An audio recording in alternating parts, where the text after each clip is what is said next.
Hello, everybody. My name is Andrew Davis, and continuing my 30 teams in this upcoming 2014 MLB season, the reviews. Finishing off the National League East is the Miami Marlins, under manager Mike Redmond. Key additions: Rafael Furcal, Garrett Jones, and Jared Saltalamacchia. And no huge losses because last year's team was pretty much there was nobody important on the team really. Um, Keys to this upcoming season. Obviously, rookie phenom pitcher Jose Fernandez. Huge season last year. Obvious rookie of the year for the National League. Um,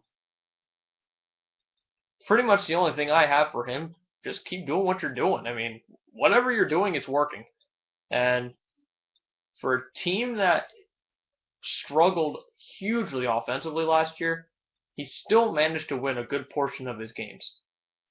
And his ERA was unreal. So that's all I got to say about him. Nothing much to say about him. Just keep doing what you're doing. Okay, so usually I don't focus on bullpens that much, but my next point is Mike Dunn leading the Miami Marlins bullpen. Now, Mike Dunn is obviously a relief pitcher. He's a veteran relief pitcher. He needs to lead the bullpen. That's pretty much what it is. I mean, looking at who else is in the bullpen right now, AJ Ramos, Carter Capps, Dan Jennings, and Jose Seta. So pretty much what that means is nobody knows any of those other players except for Mike Dunn. And I know Mike Dunn went since the Phillies obviously play the Marlins pretty significantly every single year because of them being in the same division. Mike Dunn has always had pretty decent stuff. I mean, he's never been a bad pitcher. He has a command issue. His pitches are fine. He has a great fastball, pretty good sinker. It's just his command is not there all the time. He needs to get the command there, and he's more than likely going to be put in as a setup man because they don't really truly have a setup man. So I don't know how the Marlins are going to handle that. Only because if they want to use him as a relief pitcher leading the relief pitchers, or does he want to put him as the setup man and have the other guys have to work through the rest of the innings themselves? So that's kind of interesting to see how Mike Redmond takes care of that. My last point, Garrett Jones. Now, Garrett Jones was picked up in the offseason, free agency, first baseman. That was pretty much their big pickup of the year, other than Jared Saltalamacchia and Rafael Furcal. Garrett Jones. It's going to be interesting to see how he hits. He is a good player. I'm not going to say he's not. He's a pretty good player. Is he an all-star caliber big time player? No. That's why he's on the Marlins. But I think it was a good addition for this ball club because it'll boost his confidence just knowing who's around him. Other than Giancarlo Stanton, the offense is pretty much dead.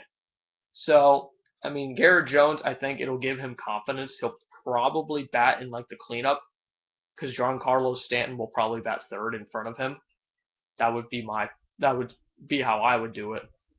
But I think it'll give him confidence. Same thing with Jared Saltalamacchia. I think he'll get confidence since he's not playing on a high caliber team. It'll make him want to play better. Not much pressure on him. The team's not expected to do much. So maybe they'll improve. Maybe they'll help out. Overall review for the Miami Marlins. This may come as a surprise to everybody. I see them finishing in second place in the National League East.